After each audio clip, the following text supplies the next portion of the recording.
We are currently in a complex and rapidly evolving emergency response here in BC. There are currently states and local emergencies in effect for First Nations and local authorities across the province, providing emergency managers and local authorities with the powers and resources they need to support response activities and protect public safety and keep people safe. Over the past 24 hours, strong winds and changing conditions have contributed to new evacuations orders and new evacuation alerts in several areas across the province. EMCR estimates that more than 5,000 people across BC were placed on evacuation order since this time yesterday.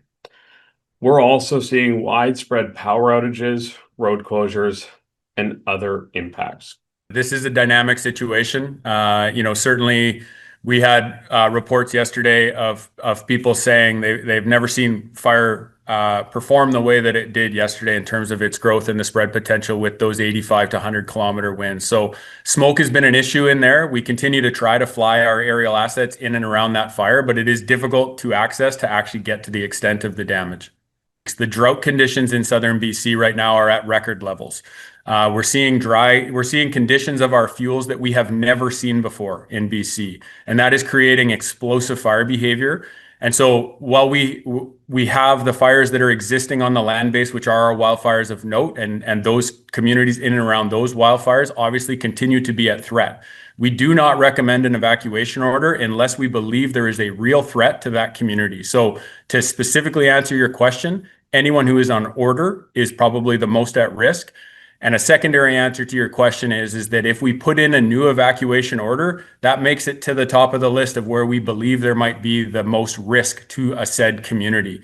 We have had full support, and I think as an agency, we have continued our evolution of asking for things before we critically need them. So we have significant resources coming into the province over the course of the next 3 weeks, including resources from Mexico, Alberta, other Canadian jurisdictions. Australia is sending us some senior level officials.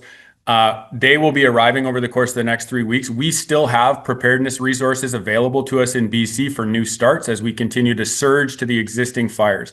In my update, you heard me talk about having over 500 contractors engaged. We have over 130 aviation helicopters engaged and different companies. We have a full air tanker fleet, including additions to that fleet of 2 air tanker groups.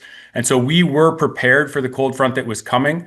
And we were obviously also trying to pre-prepare for what might come in the weeks ahead by asking for additional resources from all over the globe. The biggest misconception is that we're not there. I think it needs to be recognized that we are sending everything that we have to these fires, both existing as well as new fires.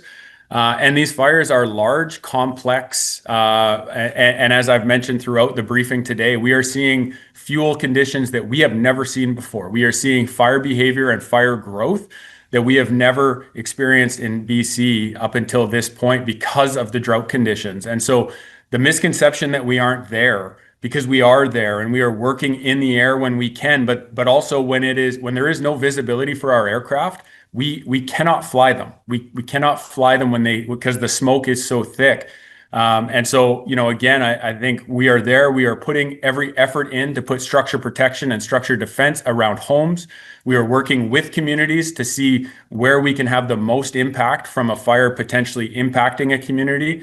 And we're delivering on the ground as to the best that we can to try to protect the things that people hold most valuable to themselves, which are their, lives and property. And so that is our mandate. That is what we are prioritizing. And that is what we continue to try to do on the ground.